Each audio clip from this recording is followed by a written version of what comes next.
appointed Department of Correction Commissioner Stanely Richards is joining me now. So great to have you here, Commissioner. Thank you. And congratulations on the appointment, too. I want to talk about you in this moment of history, right? Because you're not new to the Department of Corrections. Right. A former inmate in the 80s and 90s for robbery. Department of Corrections Deputy Commissioner at one point. And here you are now as Commissioner. So I want to just talk about what this moment means for you as you take on this role. This moment is a full circle moment for me, where my life as a young man growing up in Soundview Projects in the Bronx was a life that led to my incarceration. Post-incarceration, I dedicated my life to helping others rebuild and reclaim their life and support their community. And now, Mayor Mamdani appointed me to lead the Department of Correction. And so it's a full circle moment. Yeah. It's a continuation of my work, making sure that our jails are safe, making sure that our officers are heard and valued, making sure incarcerated people are engaged and supported and safe, making sure our community partners are working in partnership with the department to make sure people build new lives when they leave our custody. Before we get into specifics, and you and I have many conversations over the years about the importance of improving safety on Rikers Island, I want to tackle something that can get confusing to the New Yorker, right? Because there's this remediation manager who's kind of overseeing, appointed by a judge of Rikers Island, while you are appointed the commissioner. So who, at the end of the day, makes the decisions for Rikers Island? I met with Nick, and our values align, and our work is the same. His work is focused. Nick Demmel is the remediation director, just to be clear. Yeah. His work is to address the 18 contempt orders. Those contempt orders are around safety. My focus is making sure our jails are safe. So we're going to be working in partnership. We understand that he reports to the judge and I report to the mayor. But our work is aligned. We want to make sure our jails are safe. We want to make sure staff is safe and incarcerated people are safe. So we're going to be working together. His office is going to be on Rikers. My office is going to be on Rikers. We're going to meet frequently.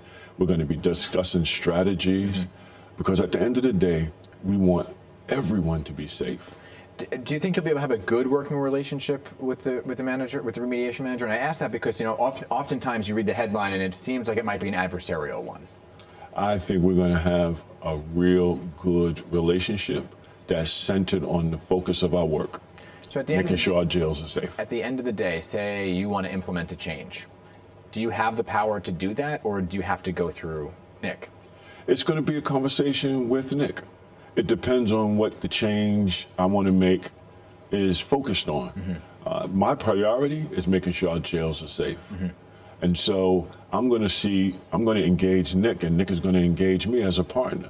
So if there's some ideas I have, I would love his input on whether or not that strategy will yield the result that I want. I'll have Margaret Egan, as my first deputy commissioner, who has been involved in Chicago jails where they had a consent decree.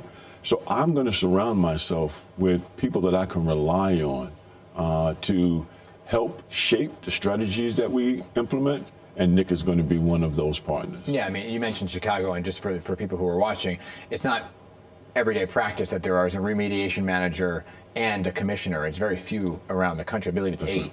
Right. 8 times it's ever happened in the history. And obviously there's this mandate at the same time of you're dealing with all of this to close Rikers Island by August of 2027. That deadline obviously not going to happen. So what is the timeline to close down Rikers Island? We don't have a timeline yet, but I can tell you what we're going to do. Okay. Every day we're going to work to make sure that we could move whatever we can move to begin to reduce population, expedite the borough-based jails, support culture change, support our officers, and make sure our jails are safe. We need to demonstrate to New Yorkers, our city council partners, that we are serious about closing Rikers. And so we're going to look at what options we have to bring down the population and prepare the department for the borough-based jail. You mentioned reducing the population. Right now it's around 6,800, right? So just shy of 7,000, which wouldn't fit in the borough-based jails. So every commissioner I've ever spoke to says that they want to speed up the process to get folks either their court date quicker or moved upstate. What is your plan? I think those are two parts of the strategy. The other part is seeing what we can do to make sure people are enrolled in ATI, Alternatives to Incarceration program, and diversion programs. I want to see everyone who comes into our system assessed by our providers for their eligibility for diversion. I want to work with the district attorneys to make sure that cases are getting adjudicated in a timely fashion, making sure people are going upstate when they get their cases adjudicated and they're sentenced to state prison. I want to use the authority of 6A to safely discharge people who are city sentenced, who could be managed in the community and connected to services. We do all those things consistently with the partners, the Office of Court of Administration. We could begin to reduce the population. I once interviewed Commissioner Schiraldi, who you served deputy commissioner, and he painted a very grim picture of what Rikers Island looked like on the inside and the work that he had cut out for him, right? And during that, he had a very contentious relationship with the union. Benny Bascio is the president of the union right now. Have you met with him? Yes, I met with the captain's union, the assistant deputy wardens union, and Benny. And how did it go with the correction, with Benny, who runs the correction officers? I think we had a very honest conversation. And what I said to them is that I want them to be in partnership with me as well. Listen, a rising tide lifts all boats. What Benny and the unions want is for their officers to be safe. I want that. I want our jails to be safe so it can be safe for incarcerated people, safe for our officers. So if we work together, we can begin to deliver that kind of safety. And I looked at the history of the unions and the relationship to multiple administrations. And what I've seen is that the unions are usually brought to the table after decisions are made, after strategies are identified. And I want to do that differently. I want them at the table to help shape the strategies. And what we talked about is that we may not agree on all strategies, but they're going to be at the table. They're going to be a partner in helping us figure it out. And I'm looking forward to working with them. For example, like they want to be able to use certain tools, like they call it punitive segregation, solitary confinement as it's known, but there is a law on the table to ban that practice. Is that practice still being used? Here's what I know we're doing. The mayor asked for a 45-day plan to come into compliance with local law 42. We are working to make sure that over time we are coming into compliance with local law 42. The practices of the last administration will not be the practices that we use. We're not going to manage by executive order.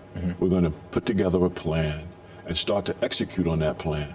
So at whatever point in time, we come into compliance with local law 42. Okay, you have mentioned that you're going to have an office on Rikers Island, and usually commissioners are off-site, right? So as we end this, and I don't mean to put you on the spot, but there's often this shroud of secrecy of what goes on in Rikers Island, and I'm going to say it was about 10 years ago I was actually allowed on the island with cameras. Would you allow me to come out there and tour the island with you and get some real insight of what's going on? At some point, I'd love for you to come out and see the work that we're doing. It's going to take time. This is not a speedboat moment. It is a battleship moment. So we need to take the critical inches. And we would love for you to come out and report on the work that we're doing to make our officers safe, to make incarcerated people safe, and to help people build new lives. All right, Commissioner Richard, one of many conversations. Great to have you here. Thank you.